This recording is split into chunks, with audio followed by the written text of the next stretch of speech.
Comité de Áreas Naturales Protegidas, de verdad que muchas gracias les damos a todos ustedes por estar aquí y por participar. O sea, de hecho varias personas se retiraron y por eso de verdad que agradecemos que los que se retiraron estén aquí.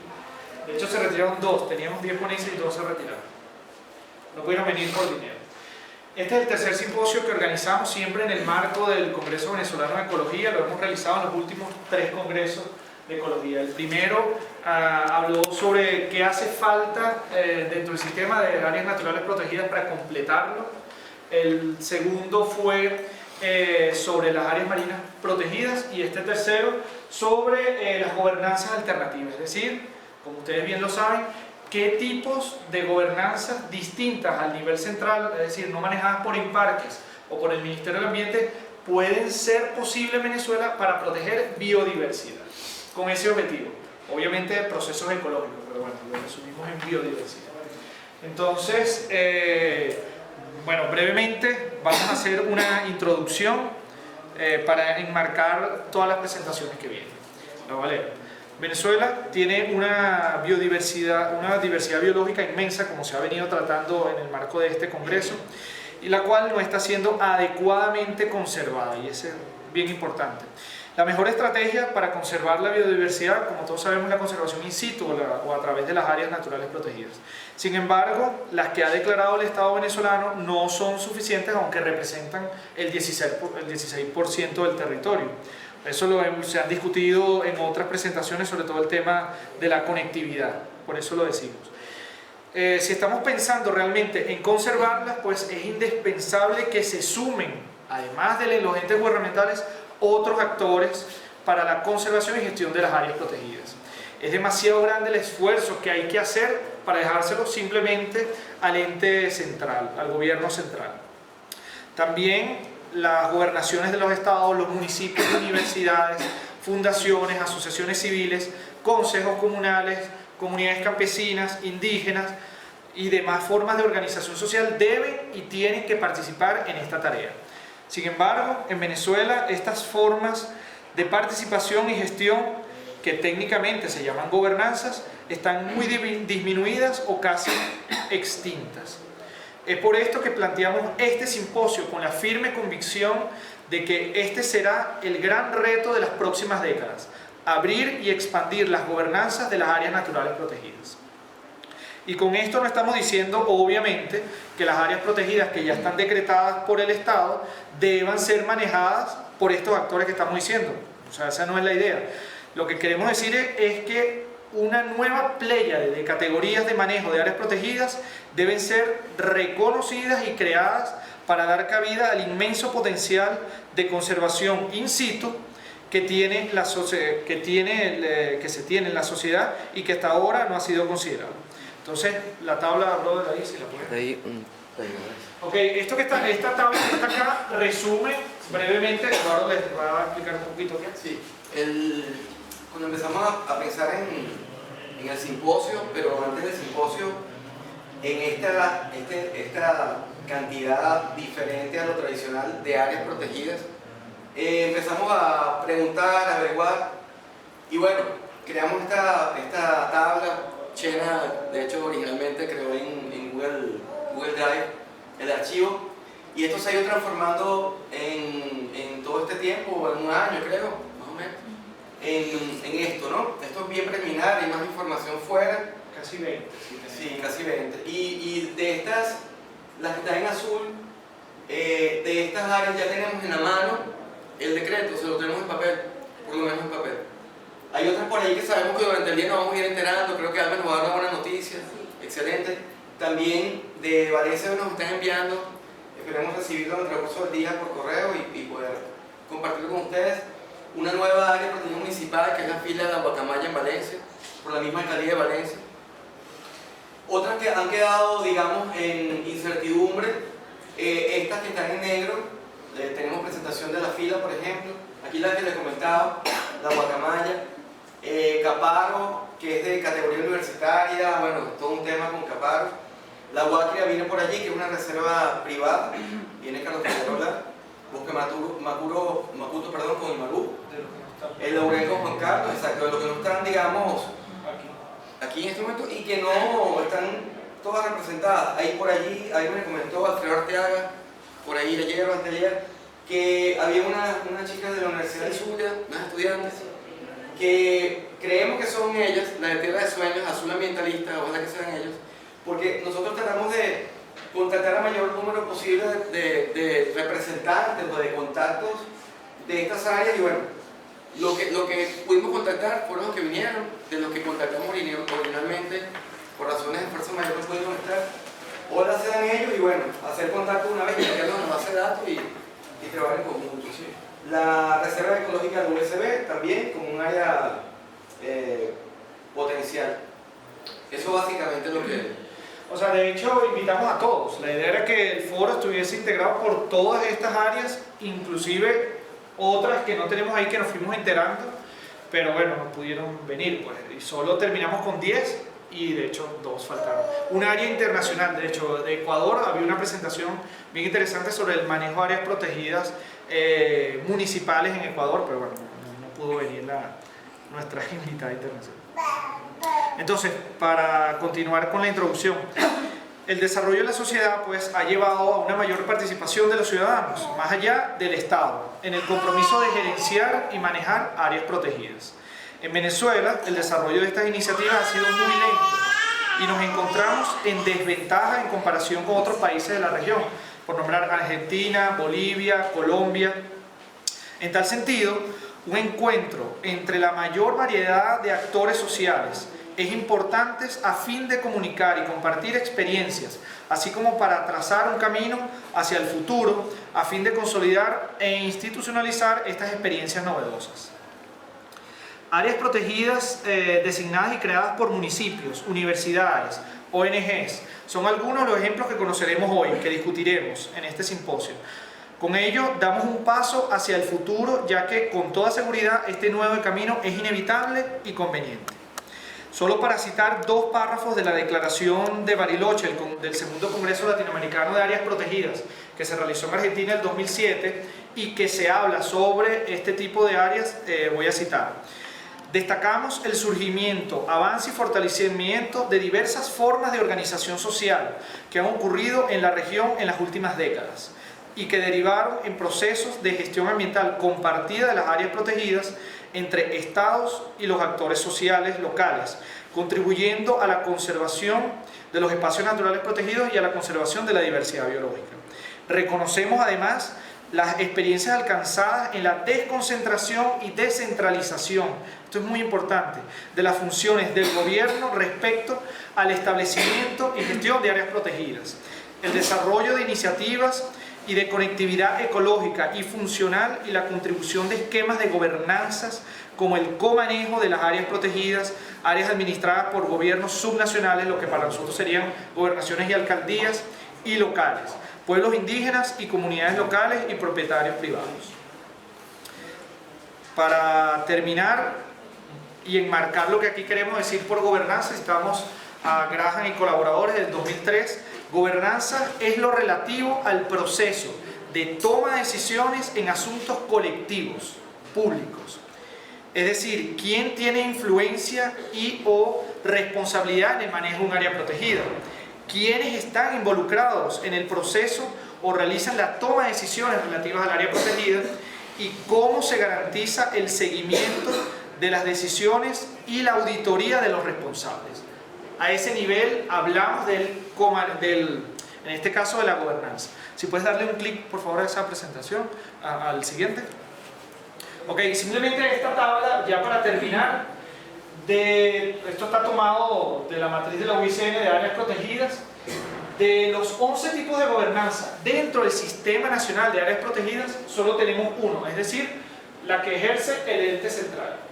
Y inclusive de los 6 tipos de categorías de la UICN, solo tenemos 4. Número 2, 3, 4 y 6. Es decir, toda esta posibilidad de manejo de áreas protegidas no están incluidas dentro de nuestro Sistema Natural de Áreas Protegidas, Nacional de Áreas Protegidas. Es decir, lo podemos ver como la oportunidad que tenemos delante de nosotros.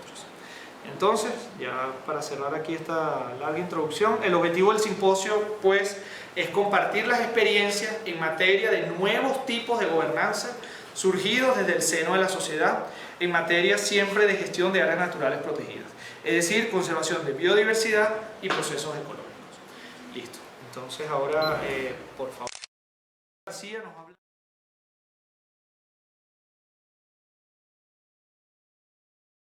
Y hablar de esos temas que nos atañen. Mi coautor, Edgar Terán, es, digamos, el contacto y el motor de toda esta iniciativa en la comunidad, y yo hoy tengo la oportunidad de representar no mi trabajo, sino el trabajo de toda una comunidad de más de 44 consejos comunales que trabajan en el municipio Guanare de Portuguesa, bueno, que me dieron a mí la confianza de venir a hablarles a ustedes sobre lo que ellos han estado haciendo. Yo quise enmarcar un poquito esta presentación en la conceptualización de lo que son los sistemas de áreas protegidas, como era la primera presentación, como para darle un pie a todo lo que vamos a hablar, ¿no?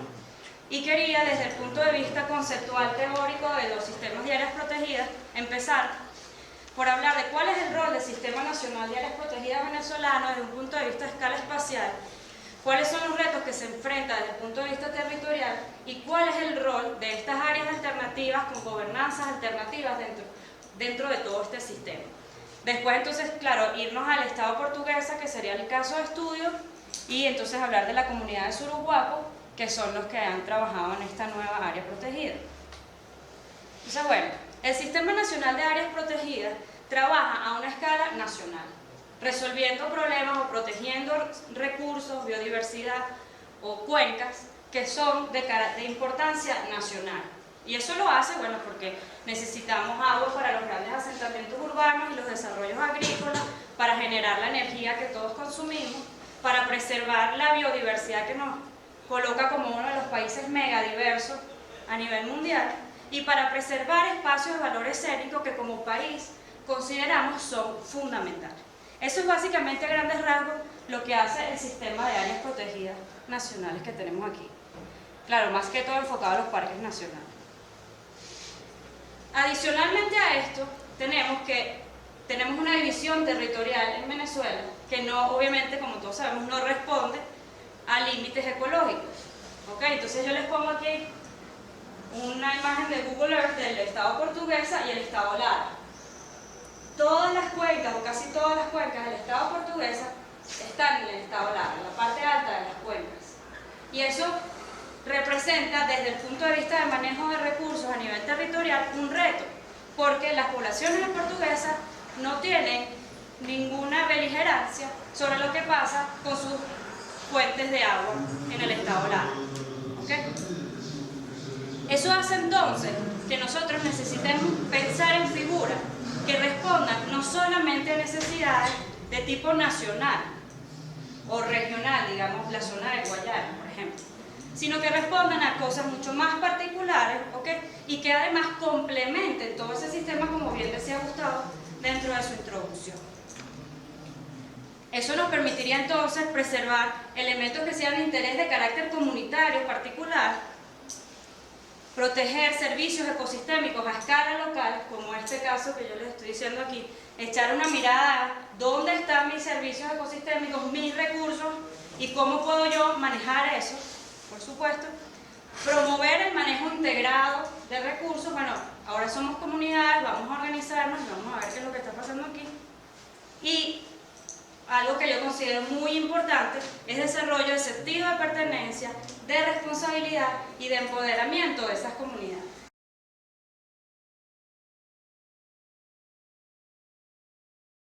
Nos va a hablar, en este caso, Eduardo González sobre el Parque Municipal Casupo, primer área protegida municipal de Venezuela. Eduardo, entonces, y Maru, solo cuando le falten 5 de los 15, me dice, de los 15 le falten 5, eso, y luego 3. Gracias. Bueno, un poco consono con lo que decía Chena, el trabajo aquí más difícil ya se hizo. La comunidad de Valencia, ya lo vamos a ver un poquito en este, digamos, viaje corto, como quien vive en Valencia, como un visitante del área, y un poquito desde afuera y un poquito desde adentro, porque quizás hemos tenido contacto con personas que han trabajado durísimo porque el Parque Casupo se haya declarado como tal motorizando y luego interviniendo activamente en su manejo y su gestión.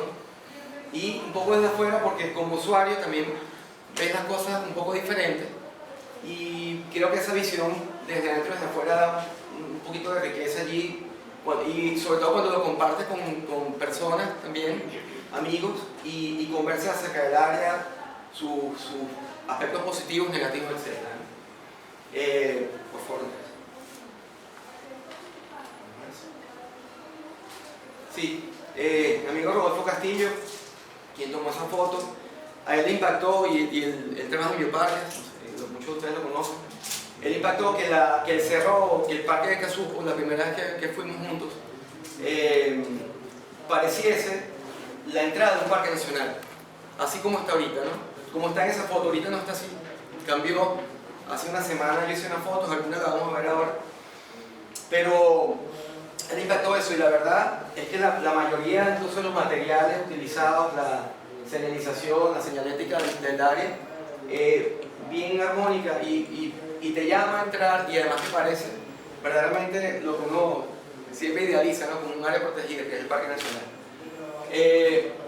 El objetivo de la presentación es dar un paseo breve, general.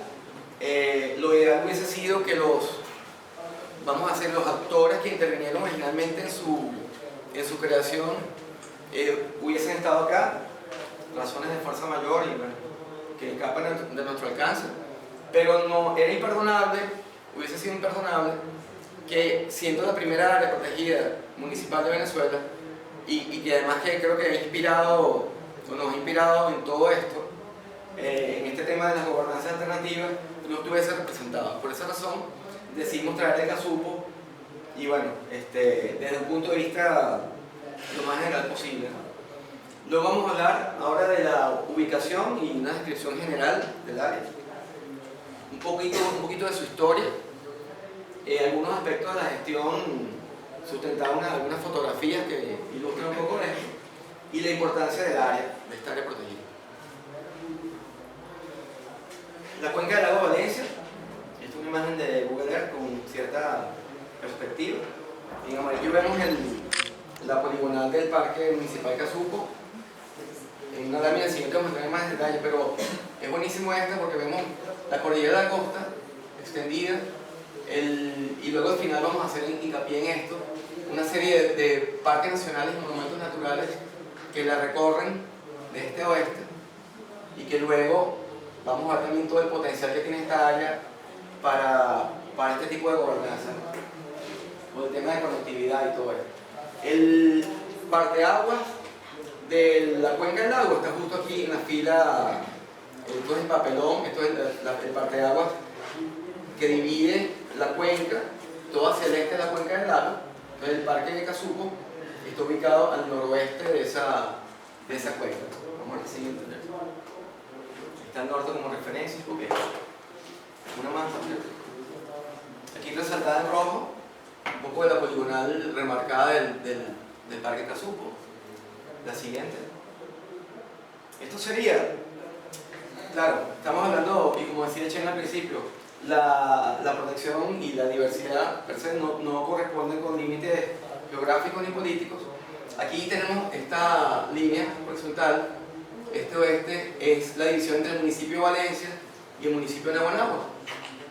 Y ahí tenemos ese en azul es el famoso Cerro del Café, que bien podría ser perfectamente un área, una extensión de esta área, con una cogestión ahí entre las dos alcaldías, una extensión del Casupo, o bien ponerle otro nombre, ¿no? Siempre se habló del café como la posibilidad, y hace años el grupo del Cerro del Café hablaban de Parque Nacional y todo esto. Una sumamente intervenida, pero que tendría perfecta vocación para otra área protegida municipal. Esto que está en amarillo es la parte alta, esto es una BRAE, es la zona protectora de la cuenca alta del río El Pao. Si vas un poquito atrás, una nada más atrás, esto es el embalse Guataparo, ¿verdad? Famoso. Embalse es un embalse accesorio de la ciudad de Valencia y de Maracay, almacenamiento de agua. La siguiente. Otra vez. Un poco la extensión del Parque Casupo, 693 hectáreas, El desnivel desde la entrada en las 4 avenidas, unos 450 metros, hasta 980 metros, cerca de aquí arriba, en lo que llaman La Paz, que hay un refugio, que es la parte más alta, y colinda justo con el área del Cerro del Café. Hay un camino que comunica los dos cerros, ¿no? Por toda la fila. Ok, un paréntesis, por favor. La zona protectora de Valencia, que es otra obra, está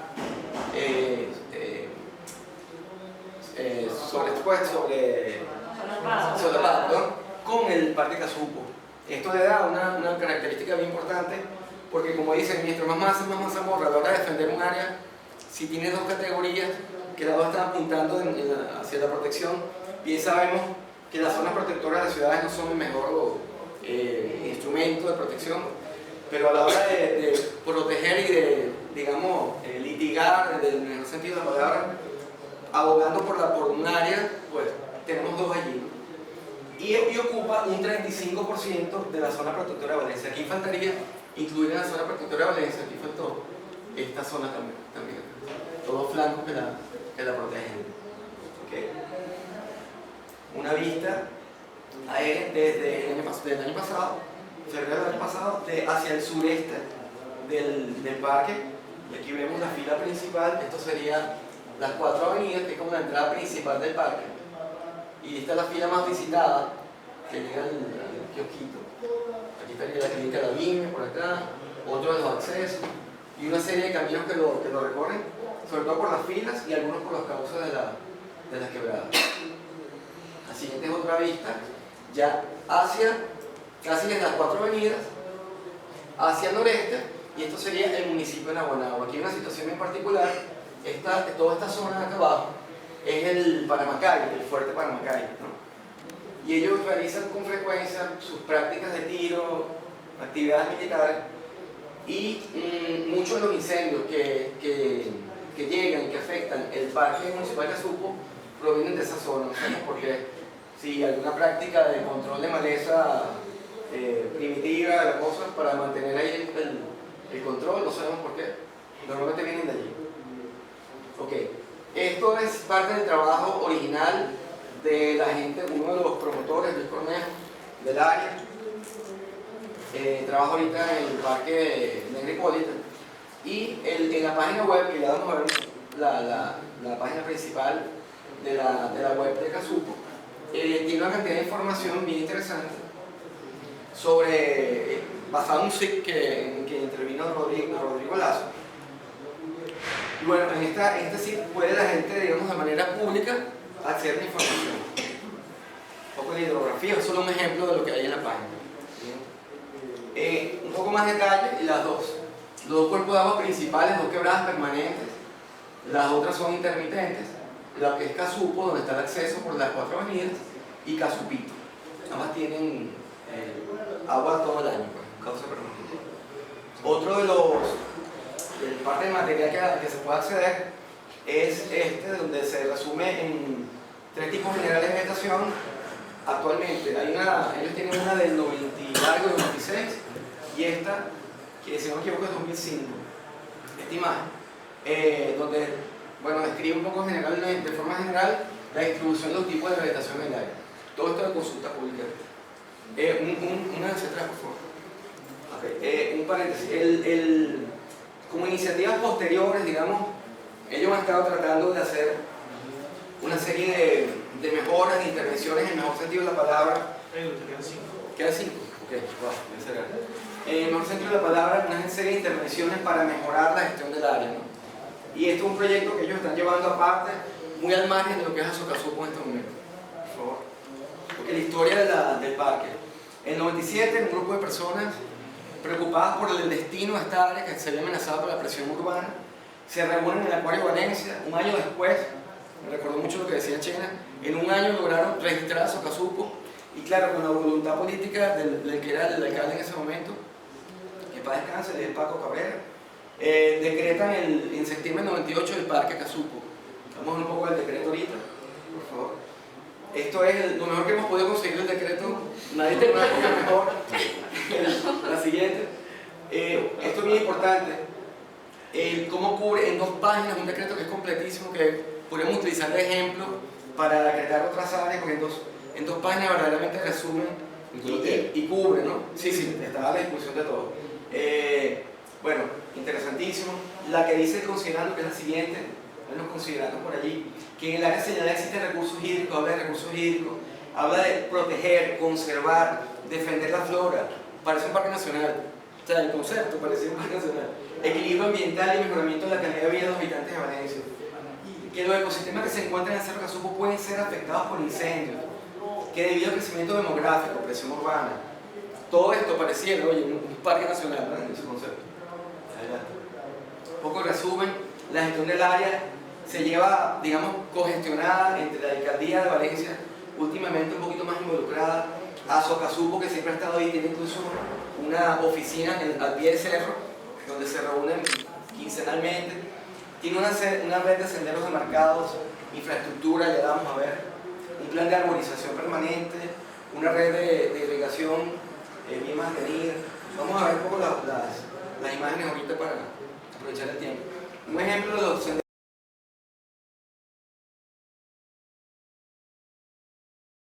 Bueno, lo que queremos presentar acá es un proyecto de creación de la Reserva Ecológica Municipal Parque La Fila, ubicada en medio de la urbanización San Luis del Cafetal, municipio de Barú del Estado Miranda.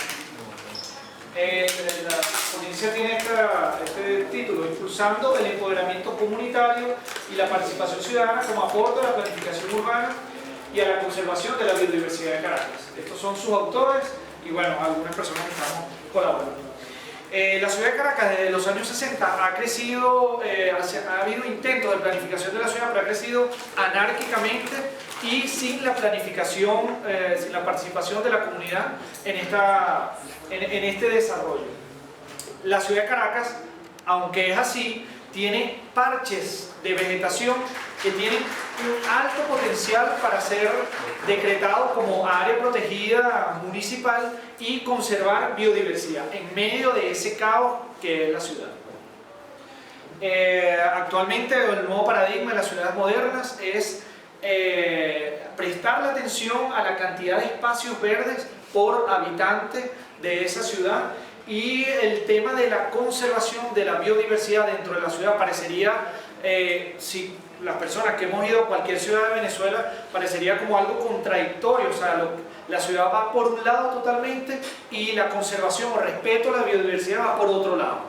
Inclusive el tema de la participación comunitaria en la ciudad, por estar en una ciudad como Caracas, no está ganada la batalla ahí, más bien es súper difícil. Entonces, el Parque La Fila, ahí tienen una imagen de uno de sus senderos, es una extensa área verde que se creó en la década de los 60, cuando se crea esta urbanización de San Luis. Los constructores decidieron dejar un área sin tocar para la recreación de las personas que allí viven. O sea, desde ese momento ya se pensaba, la ciudad iba por un lado acabando con toda su vegetación, pero estos constructores decidieron dejar este espacio, que es toda una montaña en medio de una urbanización que ya vamos a ver, para la recreación, inicialmente con el objetivo de recreación de sus habitantes, y cuya propiedad fue transferida a la municipalidad. Por favor. Esta área protegida fue inicialmente, de los años 60 y 70, muy utilizada por las personas que allí habitaban, simplemente para la recreación de sus hijos, amigos. Tiene una serie de refugios en los topes donde hacían piñatas, etc. Fue activamente utilizada con ese objetivo que los constructores lo dejaron. Fue inclusive designado, propuesto como primer refugio ornitológico Billy y Cathy Phelps en los años 60 por Consucre, porque en esa época no existía la alcaldía de Baruta, sino el municipio de Sucre, y era Consucre quien manejaba esta área. Es un área vital para la buena calidad de vida de la comunidad de San Luis, necesaria para su salud, su desarrollo psicosocial e identidad colectiva. Este Parque La Fila, en medio de San Luis, es como tener un Ávila dentro de tu urbanización. Es algo espectacular, por favor. Entonces, lo que aquí estamos viendo forma parte de la propuesta de la protección de estas 62 hectáreas que conforman el Parque La Fila. Esto fue todo un ejercicio hecho por, bueno, que Juan Carlos seguro conoce, por Edgar Llerena y sus estudiantes de la materia de áreas protegidas. Y entonces se hizo una propuesta de delimitación. Aquí está la urbanización San Luis, este es San Luis, esta es la urbanización Santa Sofía, aquí está el bulevar principal del Cafetal. O sea, esta urbanización tiene pocas amenazas, esta área tiene pocas amenazas. O sea, hay unas escuelas que se han agarrado parte de eso, una que otra casa, pero eso ha estado allí prácticamente durante 60 años sin tocar esa vegetación. Es un bosque seco que seguramente fue muy intervenido en su momento, por eso se llama el Cafetal, seguramente hubo plantaciones de café allí, pero ya tiene alrededor de unos 60 años sin tocar esa área, ese bosque ahí recuperándose. Tienen unas caminerías hechas, hay una zonificación propuesta, zona primitiva o silvestre, toda aquella área que no está con senderos, área natural manejada, todo lo que son sus senderos, y la zona de recreación, que es esta que está aquí, que es la que está pegada a la urbanización. Tiene una cantidad de atributos para la protección de la biodiversidad interesantísimos, pero bueno, seguiremos hablando de ello.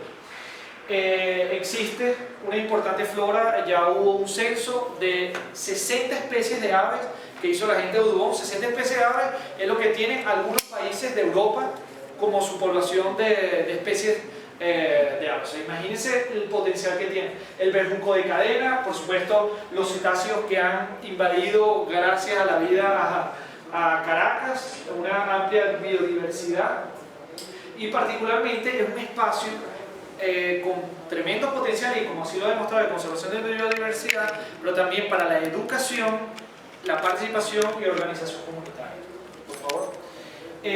Por supuesto, aunque sus amenazas son pocas, las tiene. Esta es una zona que la han quemado, eso es importante, o sea, los incendios no ocurren al azar, los han quemado en varias ocasiones.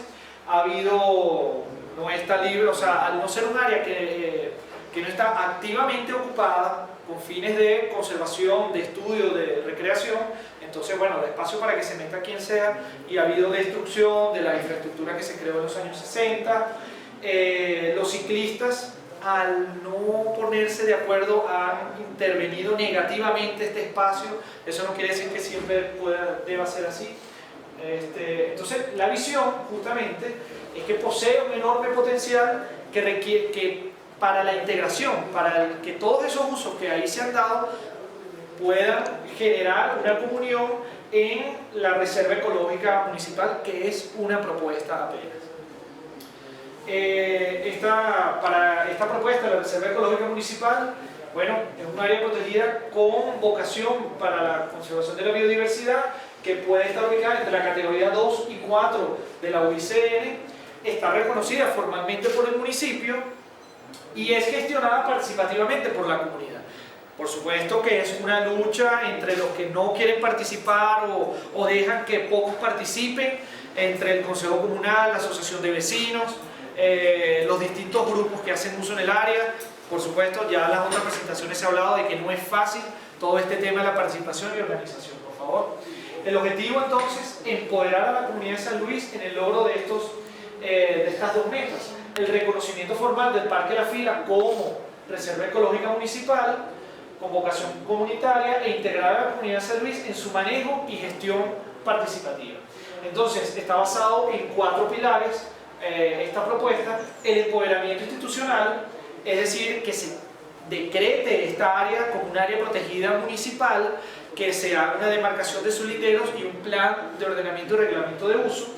El empoderamiento territorial, o sea, que esta área que ya está ahí sea utilizada por la comunidad, organizada con una vocación de protección de la biodiversidad y de esparcimiento. El empoderamiento comunitario, es decir, la comunidad como dueña de su área y participando para su disfrute y conservación, y que toda la metodología que aquí se utilice sea replicable, es decir, se pueda evaluar, ajustar e institucionalizar. Esto que está acá, bueno, son las personas de contacto en realidad que han llevado a cabo todo esto, las personas de la comunidad, Ana María Hernández y Rómulo Rodríguez, y el profesor Edgar Llerena, a quienes ellos me han acudido para todo esto. Ha sido un proceso de organización obviamente bien arduo. En Caracas no tenemos esa vocación de organización comunitaria como existe en otras partes del país, en todos los Andes, por ejemplo. En Caracas es mucho más difícil, cada quien alando para su lado por intereses económicos y políticos. Entonces esto ha sido todo un tema súper interesante. Si desean, bueno, aquí pueden contactar a las personas que están llevando a cabo esta iniciativa. Listo.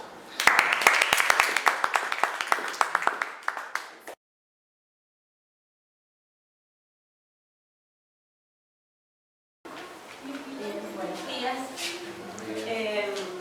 Como ven, el trabajo fue desarrollado en el estado Apure. Es un proyecto que se hizo durante 3 años con el apoyo técnico de The Nature Conservancy. Tuvimos financiamiento de Total Oil and Gas, de la Unión Europea y por supuesto el apoyo de la Alcaldía Bolivariana de Rómulo Gallegos. El municipio Rómulo Gallegos es mejor conocido como lo más criollito del mapa, el Orza, quienes saben, del 19 de marzo, ¿sí? Está ubicado al sur oeste del estado Apure, tiene frontera con Colombia en su extremo oeste. El extremo sur está en el Sinaruco. Y bueno, les doy estas referencias para que se imaginen lo remoto que es este lugar, ¿no? Tiene una superficie de aproximadamente 11.900 kilómetros cuadrados. En esos 11.000 kilómetros cuadrados habitan unas 23.000 personas, entre población criolla, los mejor conocidos como llaneros, y la población indígena. Tenemos asentamientos de 2 etnias, la etnia Pumé y la etnia Cuiva. Y bueno, entramos allí con TNC por... ¿Eso está? Se pasa solo.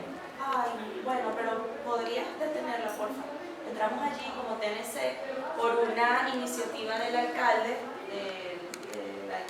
Leopoldo Estrada, que quería levantar el municipio como un municipio ecológico de los llanos venezolanos. O sea, sabiendo la riqueza que tiene la ecorregión, él quería ser el abanderado en protección, en conservación de su municipio.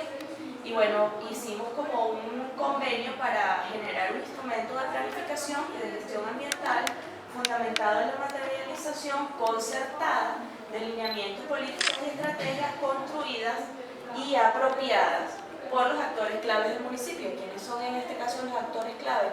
Instituciones y comunidades. Por favor.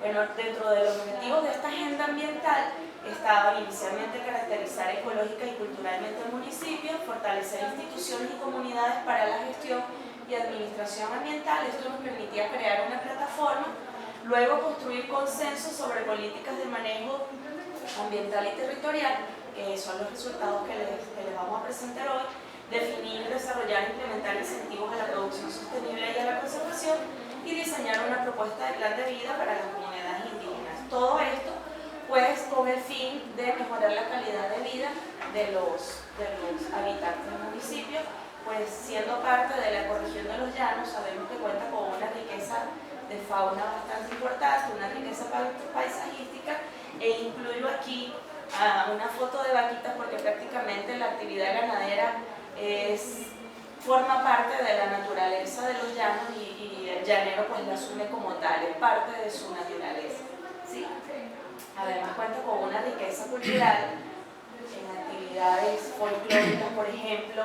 La misma ganadería ofrece una vasta gama de escenas hermosísimas y bueno, todo este trabajo lo fuimos desarrollando a partir de talleres y reuniones con las comunidades.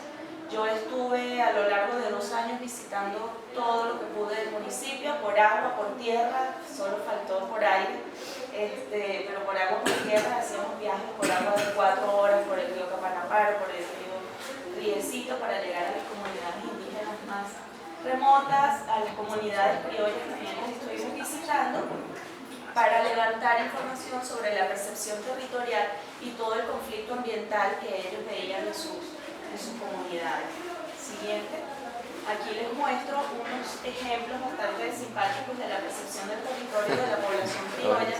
Para ellos la sabana es lo que está cercado, lo que ellos cercaron, donde tienen su conuco, donde tienen sus potreritos, y lo que está fuera de sus cercas es donde ellos pueden cazar, pescar, etcétera, o es el fondo del vecino. Esa es su percepción territorial. La siguiente, este es un ejemplo del pueblo indígena Cumé, el Cumé. Las comunidades están asentadas en su mayoría a lo largo de las riberas del Capanaparo y del Riecito. Y bueno, ellos en su percepción territorial prácticamente hacen un mapa. Si esto se compara con una imagen de satélite, hay variaciones mínimas en distancia, pero es increíble, lo estoy hablando y de verdad me emociono porque lo trabajé con ellos y era comparar imágenes de satélite, por ejemplo, donde dibujan algún animalito, no sé si están aquí, resulta que es un bajío grandísimo y es el hábitat perfecto para el oso hormiguero, por ejemplo. Entonces, bueno, ellos dibujan sus lagunas, sus ríos, sus entradas, y como parte de su espacio también, donde están estos molinos, pues sabemos que son comunidades, son fundos o propiedades privadas, ¿no?, de los criollos. Durante este trabajo ellos también mencionan sus conflictos con los criollos, que no los dejan entrar a cazar, que no los dejan entrar a pescar a determinadas lagunas. Las lagunas tienen un valor, por supuesto, místico y en todas sus tradiciones. El siguiente. Este es otro de los mapas ya para las comunidades cuivas, que es una etnia totalmente diferente. Ellos sí están asentados un poco más cerca del Orza, pero todavía están en las riberas del Capanaparo. También utilizan, por ejemplo, este es un médano que forma parte de su historia ancestral. Esto y aquello también es una cueva, de allí se origina el hombre, son historias muy agradables, muy simpáticas, y como ven el colorido pues también y sus representaciones son realmente fantásticas. Toda esta información fue bastante, sobre todo con los indígenas, fue bastante, no voy a decir complicada, pero sí fue un proceso lento porque ellos van generando y van hablando poco a poco, ellos van pidiendo permiso a sus dioses para saber cuánto pueden revelar y cuánto no, y simpatizar personas como uno, que uno va con equipos, con botas, con cosas, y simpatizar con ellos pues es un tanto lento, pero luego que entramos somos familia prácticamente, realmente fue una experiencia riquísima. La siguiente.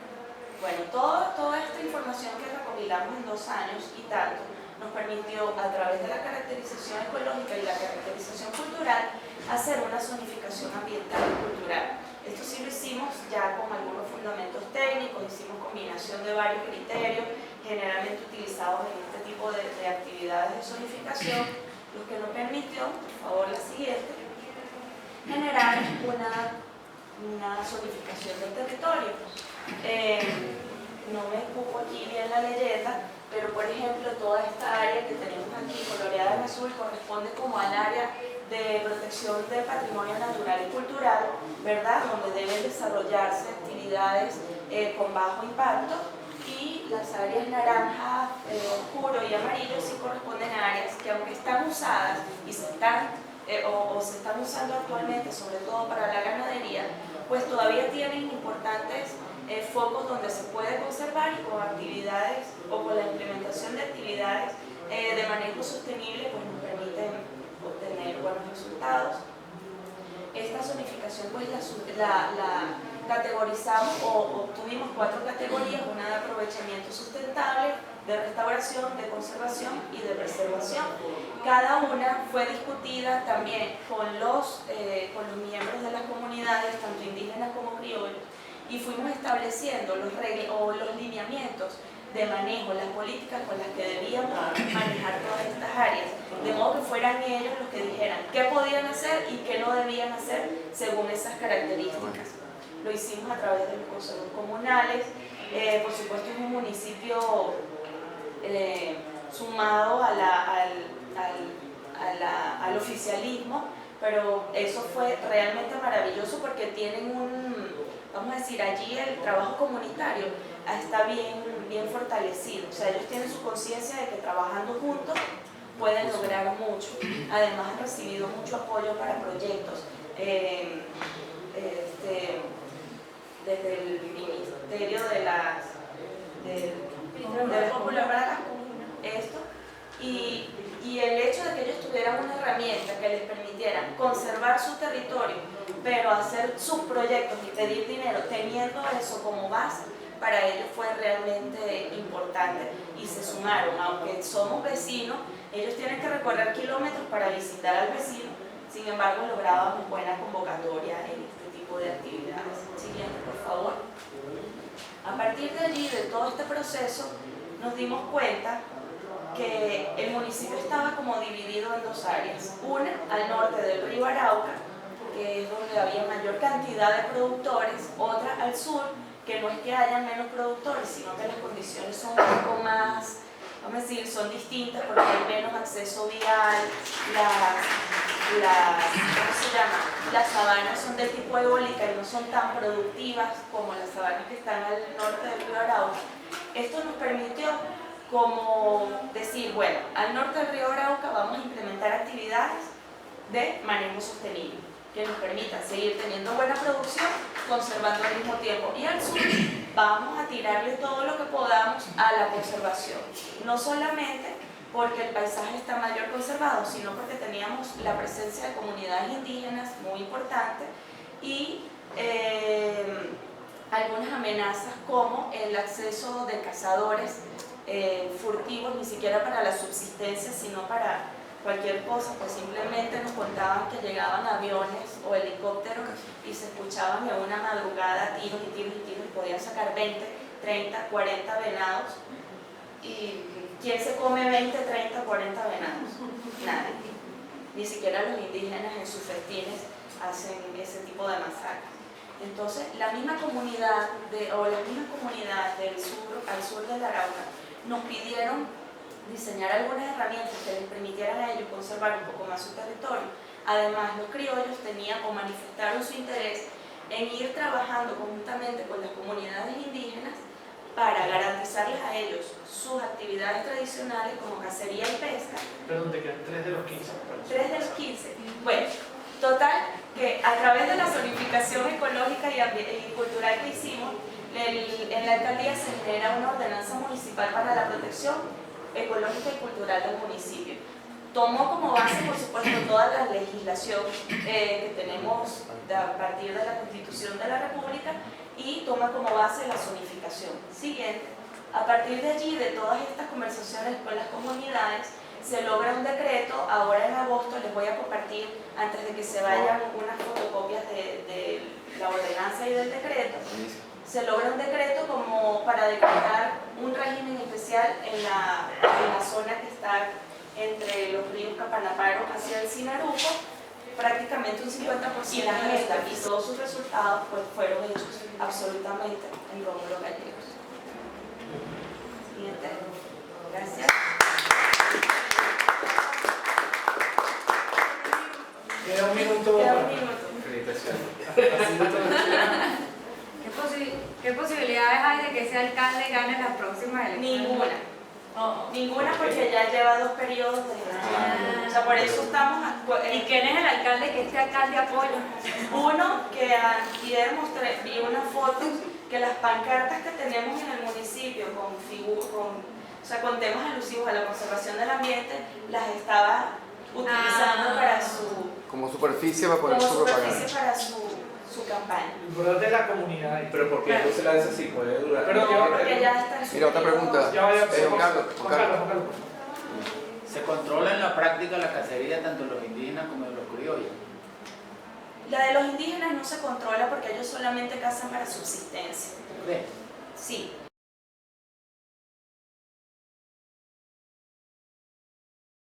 Mejor.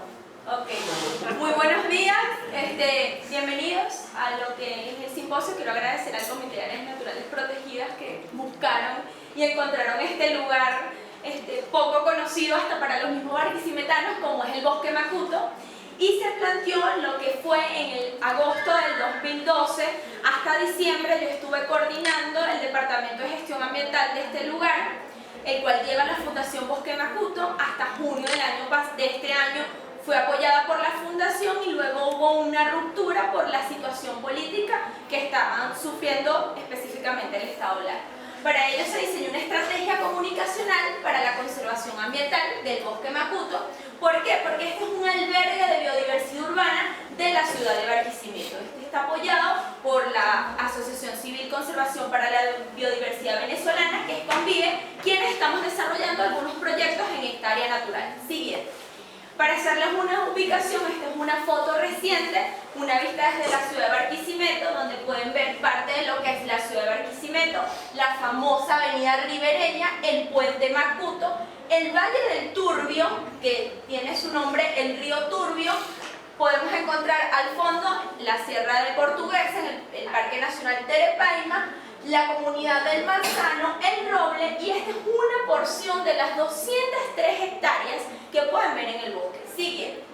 Otra de las vistas, la que continuaría, sería el bosque Macuto, que el bosque llega hasta esta parte. Todas estas eran zonas de producción de caña. En 1800 tenemos el río Turbio y otra área natural protegida como es el Monumento Natural Loma de León y la ciudad de Barquisimeto, y por acá se ubica lo que es el aeropuerto. Siguiente. Tenemos una porción de que es el área de la cobertura forestal que mayormente se encuentra en buen estado, que sería esta. Y en amarillo hay una poligonal que serían las áreas que hace 10 años se están recuperando. Lamentablemente esta zona tenía un proceso de recuperación, pero en marzo hubo unos incendios forestales que destruyeron esta zona, y actualmente la gestión de la fundación no se aboca a la recuperación. En estas zonas hay puntos, hay 8 bombas que tiene la hidrológica del estado, se llama Hidrolara, donde de esta porción de bosque sale la mitad del agua que consume la ciudad de Barquisimeto. Imagínense la importancia. En febrero hubo unos procesos delictivos, se metieron a los pozos Macuto, dañaron lo que fueron las bombas y la mitad de la ciudad pasó carnaval sin agua. Imagínense. Siguiente. ¿Qué es Bosque Macuto? Bueno, es el único bosque natural periurbano de la ciudad de Barquisimeto, ubicado en el municipio de Ibarre del estado Lara. Macuto en vocablo indígena refiere a espatas de palmeras, porque material que utilizaban los aborígenes de la zona, particularmente los caquetíos, para hacer cestas en donde almacenaban sus productos y pertenencias.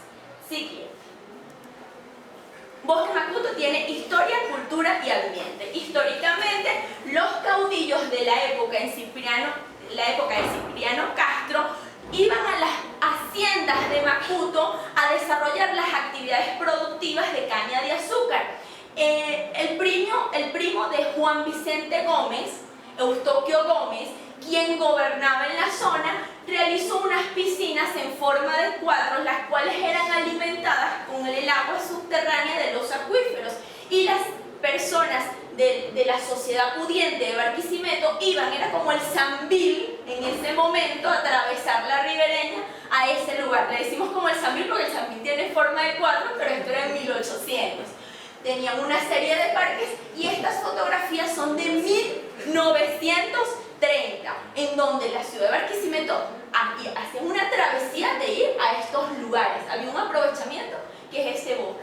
Estas piscinas actualmente está la estructura, y los chaguaramos ya tenían una historia, ya tenían unos chaguaramos de 60 años y actualmente esos mismos chaguaramos están en ese lugar. Por eso el valor histórico que existe en este espacio. Siguiente. La importancia ambiental del bosque Macuto, esta es otra vista, parte de la ribereña, está muy cerca.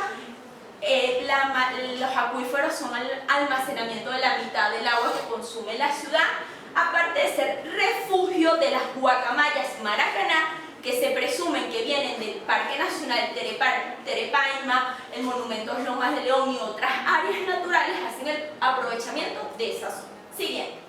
¿Cuáles son los emblemas naturales del bosque Macuto? El oro guaro, y que lo encontramos ayer, es una fotografía muy particular porque todos los días ese ejemplar iba a lo que era la ventana de la oficina y llegaba a consumir lo que era en la mañana y en la tarde.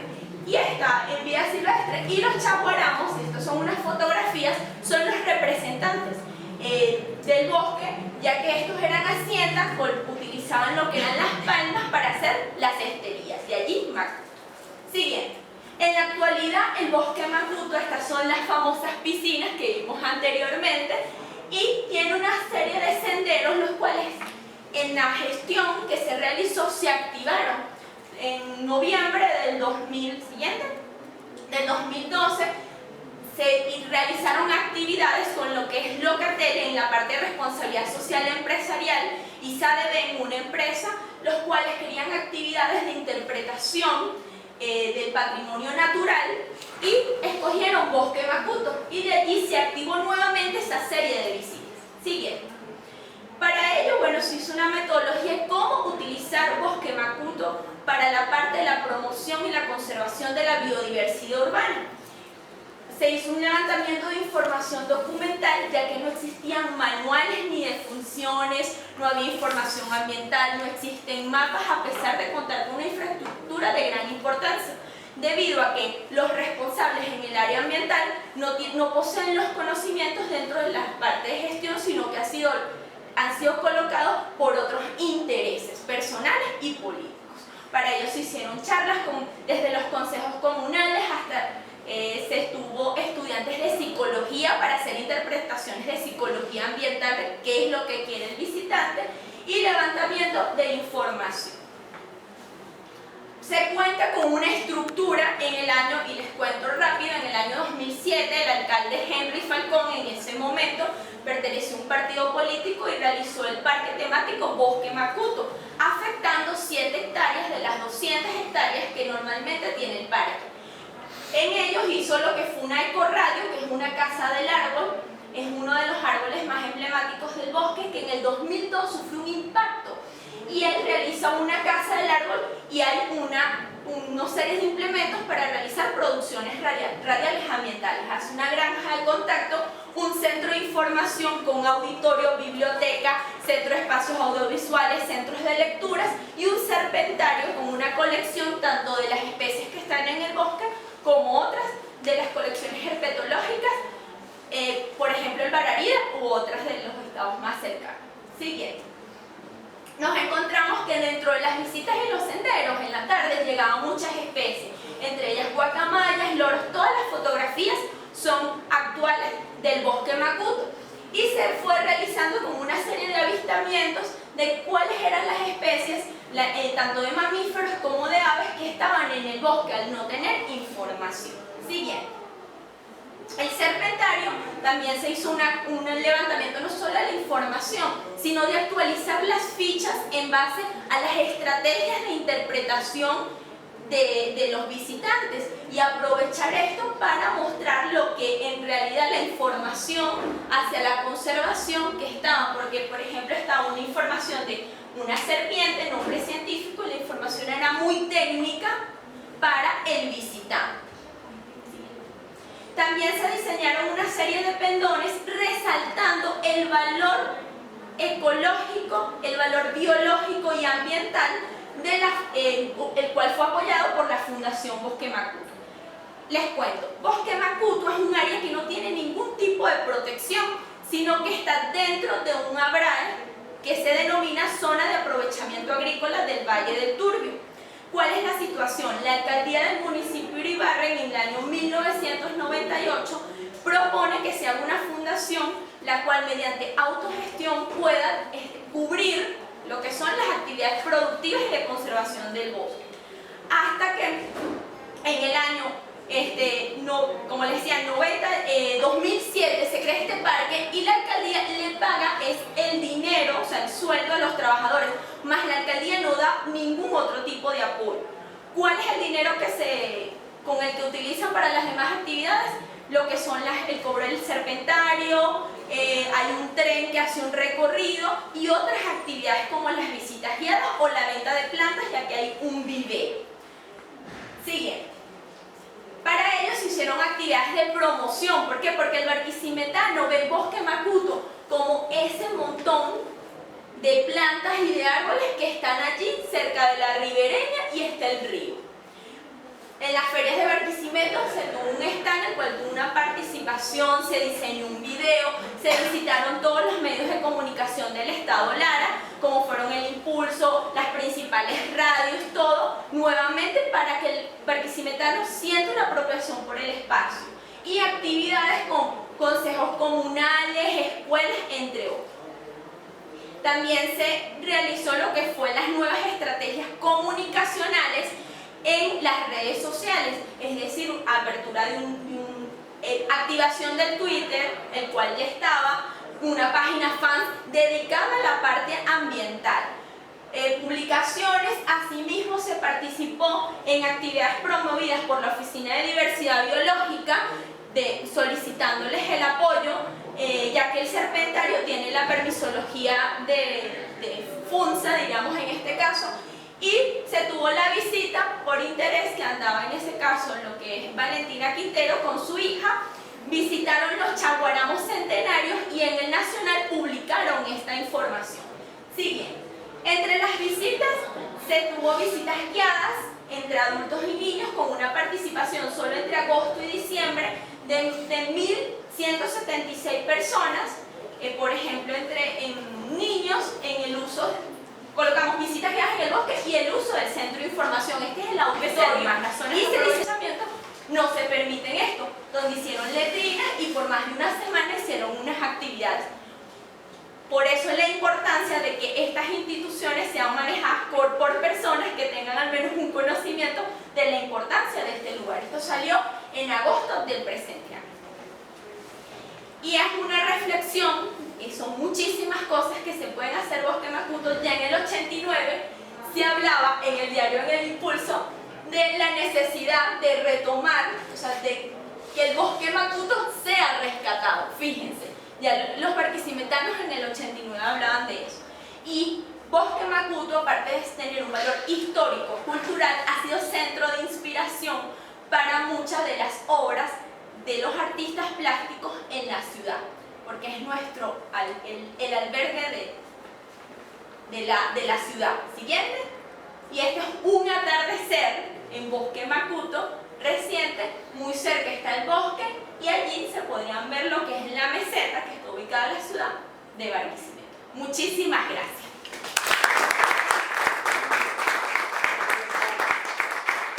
¿Cuánto tiempo queda para mí? Un minuto. Bueno,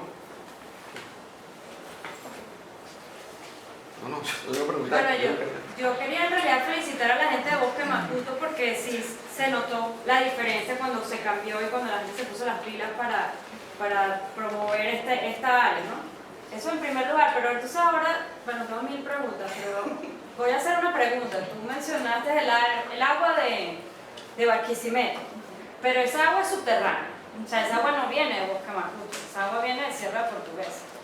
Claro, pero hay un almacenamiento acuífero donde hay un asentamiento, y aprovecho de presentar a Saraí, ella es estudiante de estudios ambientales, su tesis la presenta dentro de poco, donde habla de la gestión integral del recurso hídrico, específicamente en aguas subterráneas, porque muy bien lo dice, el agua viene de Sierra Portuguesa.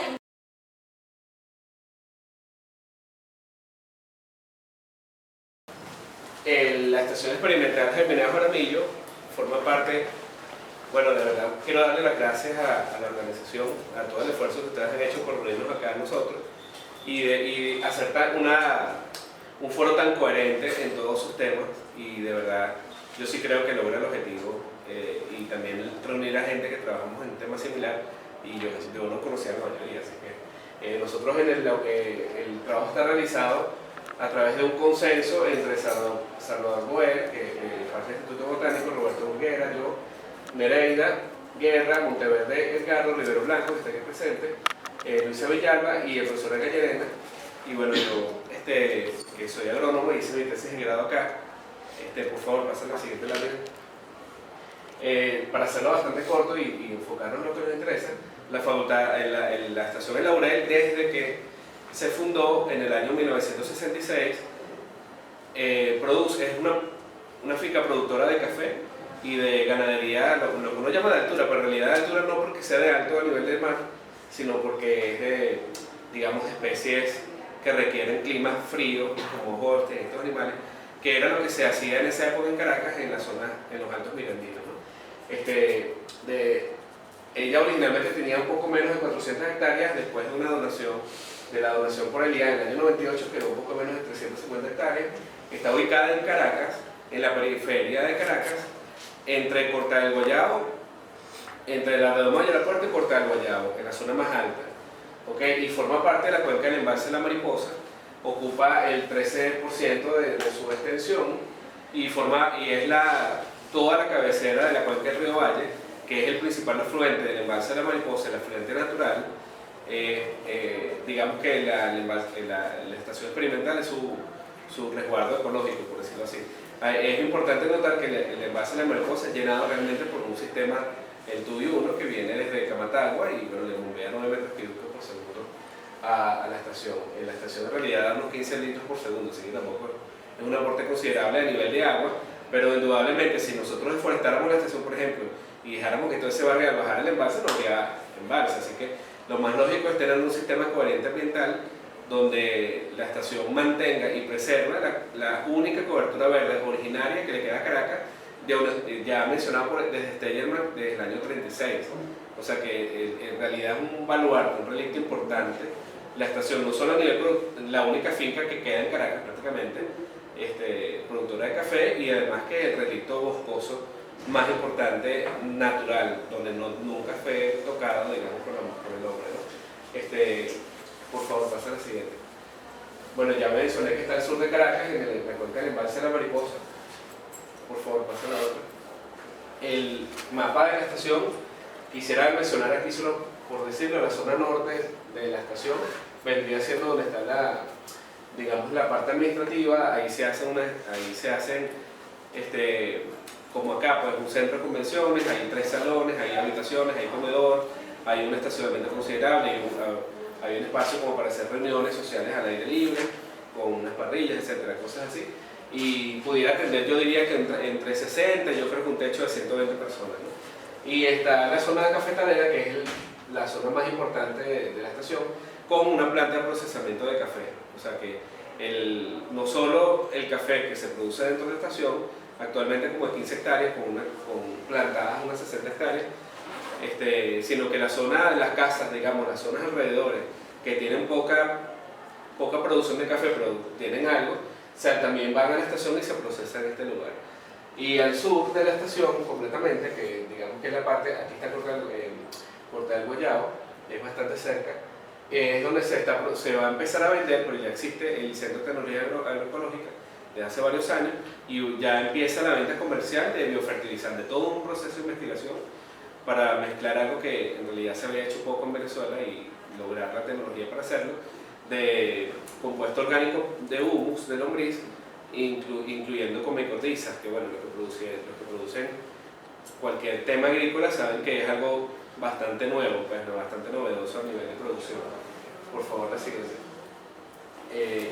Quisiera decir que el ambiente de la Universidad de la UDEL es bastante húmedo, está sobre 1350 metros sobre el nivel del mar, llueve más de lo que evapotranspira, 3334 milímetros al año, y evapotranspira 1000, significa que el balance de agua siempre tiene agua, pues la estación es bastante húmeda, aunque hay periodos de verano serios durante varios años donde la plantación ya tiene bastante afectación, ¿no? El suelo es básicamente arcilloso y con tendencia a ácido.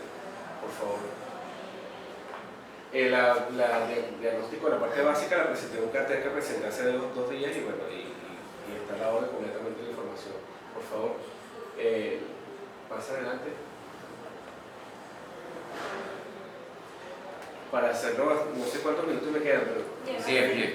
¿Ah? Lleva 5. 5, bueno, la estación. Apenas lleva 5. La estación, vamos allá al grano. La idea es proponer una capa. La estación está ubicada dentro de la cuenca de la zona protectora del embalse de la Mariposa y ocupa la zona más alta, por decirlo así, a nivel de metros sobre el mar, y toda la zona alta, mejor dicho, ¿no?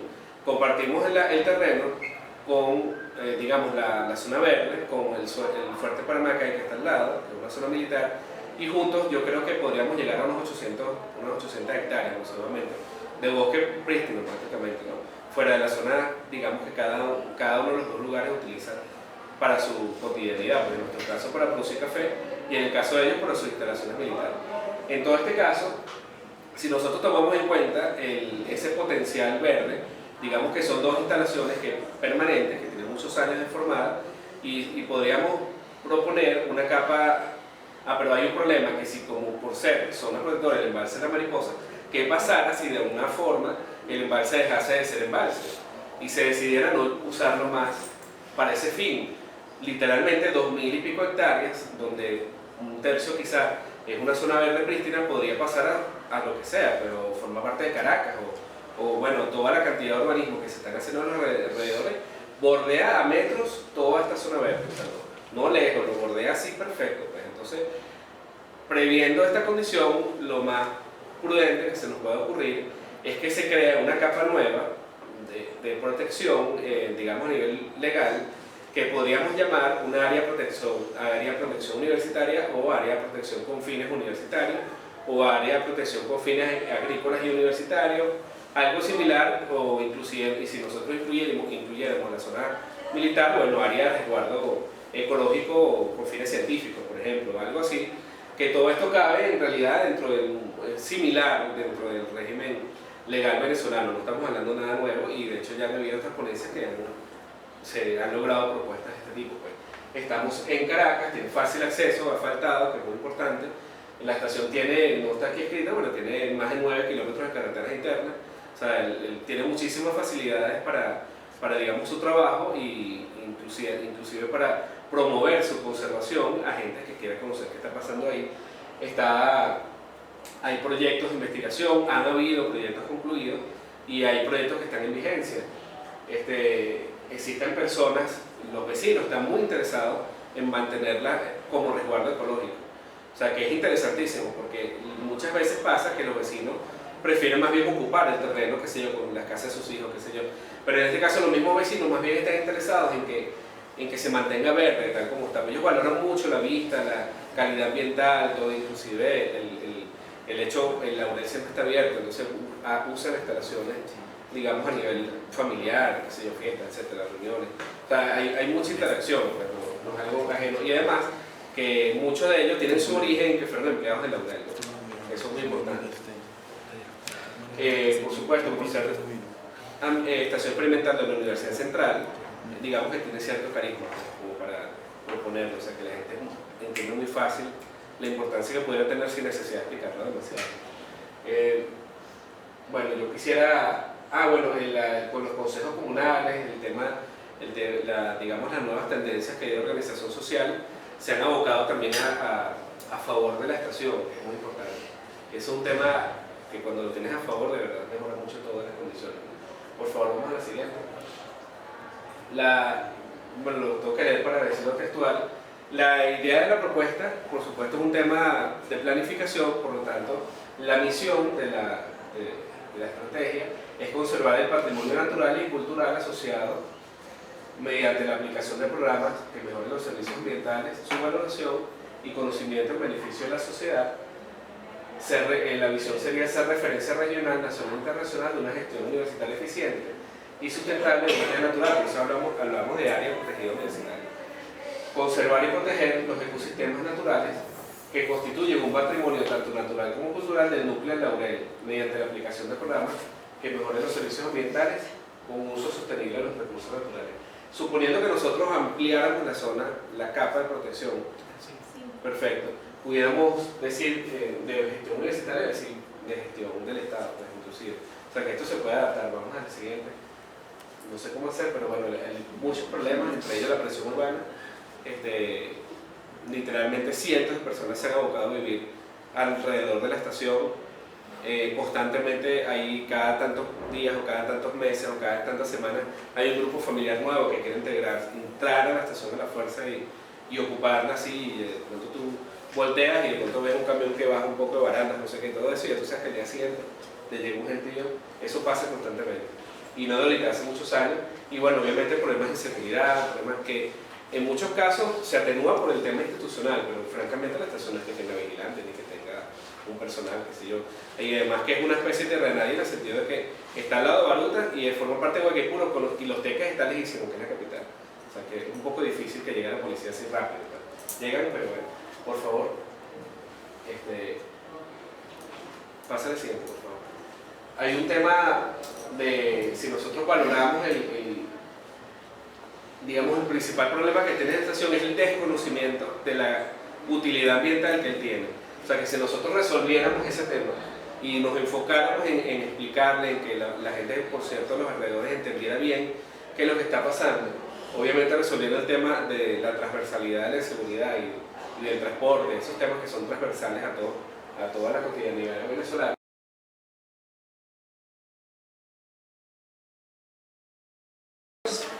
Esta tarde tenemos 2 presentaciones y luego vamos a discutir unas conclusiones y recomendaciones, las cuales, bueno, en los pasados 2 simposios, esta se ha constituido como en la declaratoria del simposio, la cual firmamos todos y utilizamos como instrumento para enviar a INPARQUES, Ministerio del Ambiente en este caso, puede ser usado más bien para alcaldías, porque como sabemos esto no tiene que ver con INPARQUES ni Ministerio del Ambiente, ¿verdad?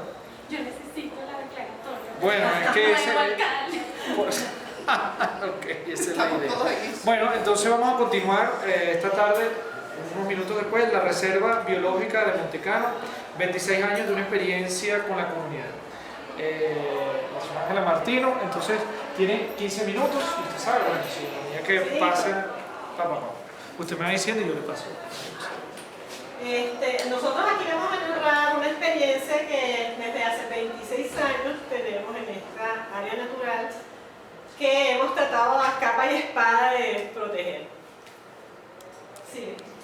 Una ubicación, para los que no están familiarizados, está a pocos kilómetros de la ciudad de Pueblo Nuevo, 2 kilómetros aproximadamente del pueblito de San José de Cocodite, y es una mesa de máximo 200 metros de altura, orientada hacia el este y en sentido norte o noroeste.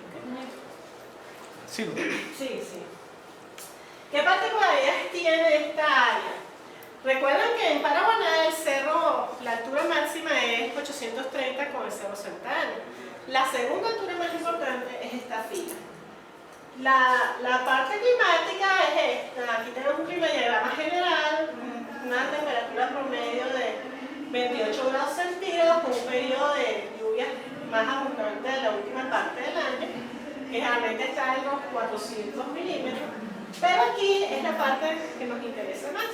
Estos son unos datos de la presión ambient de presión, déficit de vapor de agua, y aquí vemos cómo en la zona continental el déficit de vapor de agua es mayor y en la zona de Montecano es bastante menor durante el día. Esto explica por qué hay un agua disponible, aunque no sea en el suelo. ¿Sí? Y aquí hay un experimento que hicieron unos chicos de la UNEFA, ¿no? De la Universidad de Falcón. No, esos son de la Universidad de Falcón, la otra privada que tenemos, con mallas de niebla, donde captaron el agua en uno de los cerros más altos, Cerro Capuchino, y aquí se ve la demostración de que sí hay mucha humedad ambiental. Y ya explica por qué hay bromelias y por qué hay barba de pan y orquídea. Además, por su conformación geológica y morfológica, es la naciente de varios cursos de agua intermitentes que nutren la laguna de Boca de Caño, que es un área natural protegida, y el acuífero del Amparo, que está aquí más al sur, además de las quebradas de Jacaquíba, que da hacia el otro lado de la península. ¿Sí? ¿Cómo se inició? O sea, otras características, bueno, lo particular de esta área que se llama Montecano es la barba de palo. ¿Aquí a cuánto altura estamos? 250. No, ¿a qué altura estamos aquí? Aquí no. 1600. 1600. Y hay barba de palo todos por todas partes. Esto está a 200 metros. Y se mete en el bosque y está lleno de esta vegetación. O sea, una cosa... Y como vemos, se está volviendo una isla en esta zona. Este es Booker Hills, este manchón verde, y estas son todas las áreas intervenidas, ya sea por potreros, por varias intervenciones urbanas, y entonces se nos está volviendo una isla dentro de la península. ¿Cómo se inició? Bueno, en el 85, como está diciendo la profesora Miriam, Se montaron en el helicóptero, el profesor Medina y ellas, y empezaron a explorar. Y el profesor Winfield. Y empezaron a explorar algunas zonas en la península que pudieran servir como una estación experimental de zonas áreas. Y se fijaron en este ranchón. Después estuvieron hablando con la gente de la Junta Comunal de San José de Codite, que para quienes no saben, era la tenencia de tierras que existía en la península antes de los consejos comunales actuales. Había una tenencia comunal de la tierra y ellos decidían cómo repartían el uso de la misma. Entonces, esta Junta Comunera, junto con la Universidad Francisco de Miranda, se dio sobre 200 hectáreas en el año 85. Al año siguiente, más o menos, hubo un convenio entre UNEF, IBIC y Natural Conservancy para aumentar el área y mejorar la protección. Este convenio después vence y en el 96 otra ONG que se fundó, el Instituto Falconiano para el Ecodesarrollo de Zonas Áridas, Infalcosta, junto con la universidad, siguieron la protección y actualmente somos estas dos instituciones junto con los habitantes de San José de Cocodita que mantenemos esta protección. Sí. ¿Qué fortalezas tiene? Bueno, hay presencia de 211 especies de plantas, el profesor Winfield siempre ha sido muy colaborador y nos hace un poco de reconocimiento de las mismas. 14 especies de mamíferos, 39 de aves, 27 reptiles, 5 de anfibios y invertebrados no los conocemos. Sabemos los principales, pero tenemos que hacer una evaluación de los mismos.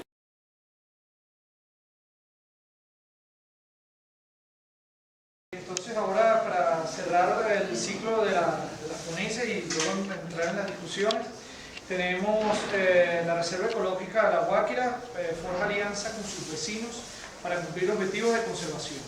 El Estado Yaracuy, Venezuela y Carlos Rivero Blanco nos va a presentar este interesante caso. Buenas tardes, jóvenes.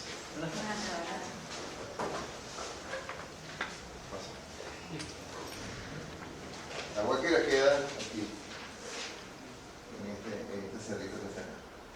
Entonces se ve un poquito que esa es la hacienda. Eso está pues, en su medio, en el centro de la región centro-occidental de Venezuela. Es un sitio muy peculiar y muy interesante porque es prácticamente al final de la cordillera de la costa hacia el lado occidental y está muy cerca de estas montañas de Yurubí.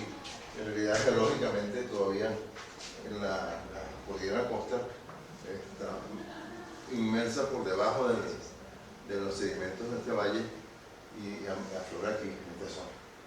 Yo todavía es geología de la cordillera costa. 4 horas y media de Caracas, más o menos. Está mucho más cerca de Puerto Cabello, de Barquisimeto y de San Felipe. Es una zona montañosa que tiene una altura de 1450 metros en el Cerro Zapatero, en la cumbre. Eso está en la hacienda y la parte más baja es Costa Yaracuy, 110 metros, más o menos 120 metros. Pero es interesante porque es parte del conjunto de pequeñas elevaciones y medianas elevaciones de la zona, en donde hay endemismo, donde se pueden conseguir una serie de relaciones con los Andes todavía. La hacienda tiene una forma más o menos como esta, más o menos en Sudamérica y parte de Centroamérica, no era tan grande. Pero es muy interesante porque desde Cerro Zapatero bajan como 7 quebradas y es un acuífero interesante porque todavía se conserva limpio. En esta zona no hay gente viviendo todavía, hay por aquí, pero por aquí no. Entonces acá vemos más o menos algunas impresiones del agua limpia, un bosque nuboso. Es nuboso y no nublado porque eso no está nublado siempre. Ninguna selva nublada está nublada siempre. Entonces vamos a llamarlo nubosa como hacen los costarricenses, más sincero. Entonces hay varias quebradas importantes allí que tienen agua muy limpia y esas se están estudiando ahorita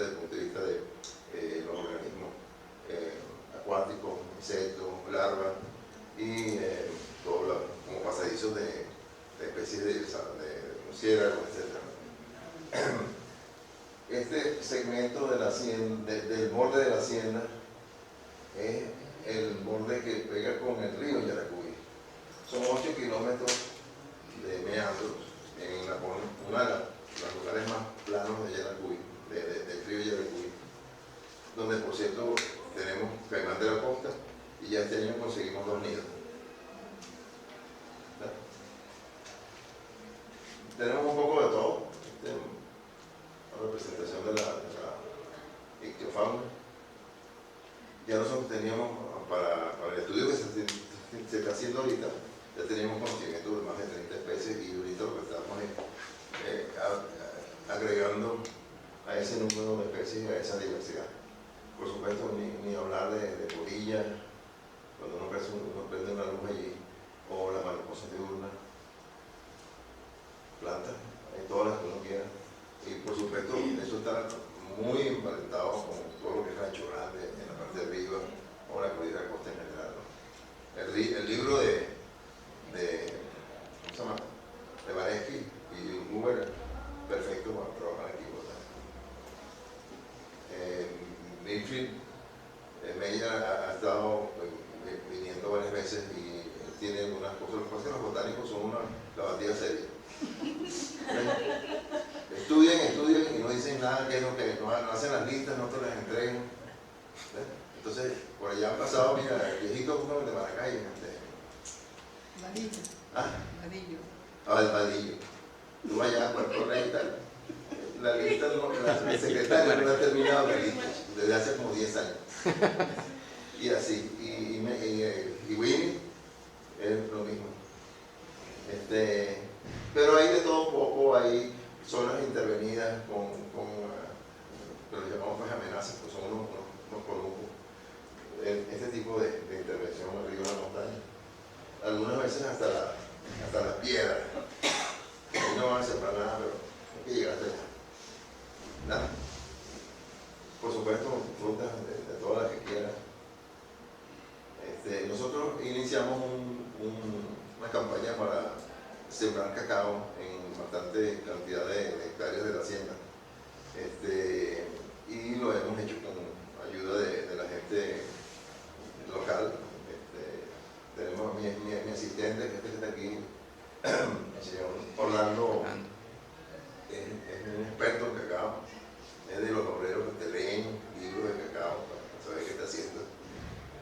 Hoy día es el fotógrafo, de Joaquín es el documentalista. No, realmente es interesante cómo uno puede congeniar con esta gente que vive cerca o dentro. Prácticamente él vive en dos aguas. La casa de él está fuera de la hacienda, pero vive en la estación. Hace más tiempo adentro.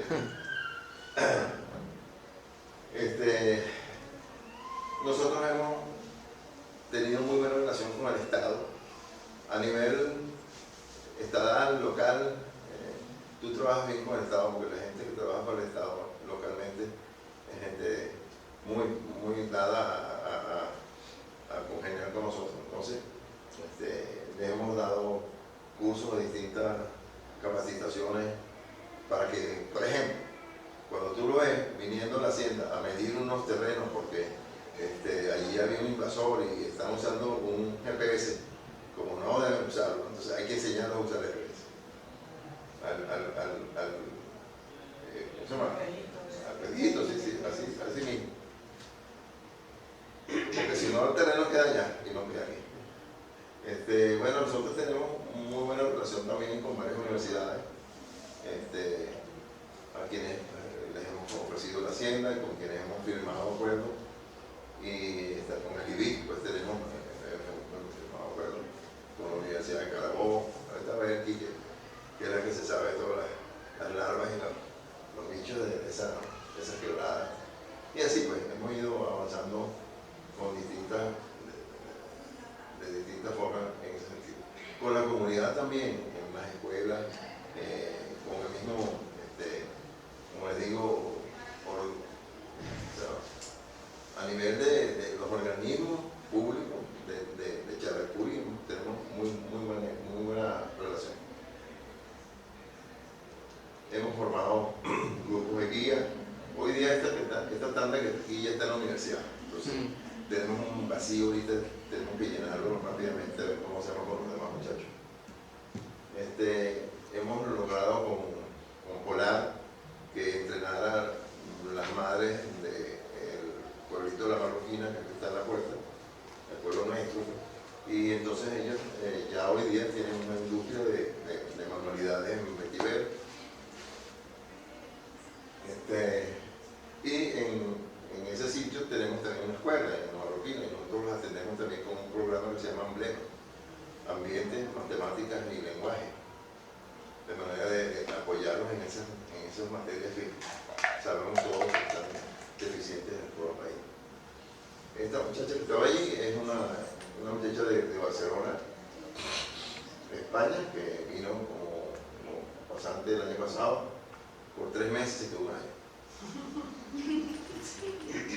Estos son 3 españoles, más bien andaluces, excelentes fotógrafos, nos han dejado una cantidad de fotografías fabulosas de los animales que han visto allí durante 2 meses. Y así pues, estamos alentando esa contribución. Ya tenemos como 7 pasantes así, de Europa, alemanes, españoles, que vienen y dejan una colaboración interesante. Y ellos mismos pagan todo. Esto hasta el momento es más o menos lo que yo quería presentarlo rápidamente. Por si acaso tienen alguna pregunta, con mucho gusto, si queda tiempo. Perfecto, 9:55. ¿Ah? 9:55. Hay 5 minutos para preguntas. Carlos, quisiera que hicieras un comentario sobre la categoría, digamos, no oficialmente reconocida, pero es una reserva biológica privada. Sí. Quisiera un poquito ahí de... Bueno, eso es una iniciativa de los dueños de la hacienda, en especial de mi jefe, que es uno de los 11 hijos de la dueña de la hacienda. Él es más o menos uno de los del medio, pero es quien realmente se ocupa de la hacienda en todo sentido. Él es quien alienta todas estas cosas, quien inventó tener una estación ecológica allí o como fuera. Y entonces me ayudó para yo contactar a toda la gente, para llamarlos y venir. Ya se están haciendo una cantidad de tesis allá. Ahorita está trabajando César Molina con 3 tesis. La doctora ya está haciendo su trabajo de ascenso y doctorado, ¿no? Ajá. Y así, pues. Un sitio ideal para eso. Y está allí, a la orden. ¿Existe cierto reconocimiento, digo para terminar, de las autoridades, digamos, de la zona, se reconocen la parte protegida de la Guáquira como tal? Bueno, mira, yo creo que eso un poco se nota en el respeto que nos han dado. Porque esta, si observamos, es el último mohicano de Aprinatura. ¿Ustedes recuerdan lo que es Aprinatura? Aprinatura es aquella asociación de reservas privadas de naturaleza que tuvo 26 o 28 reservas en todo el país y que se desapareció y se metió debajo de las alfombras y las cosas para que no lo vieran. Porque si no, mira, entonces Guáquira está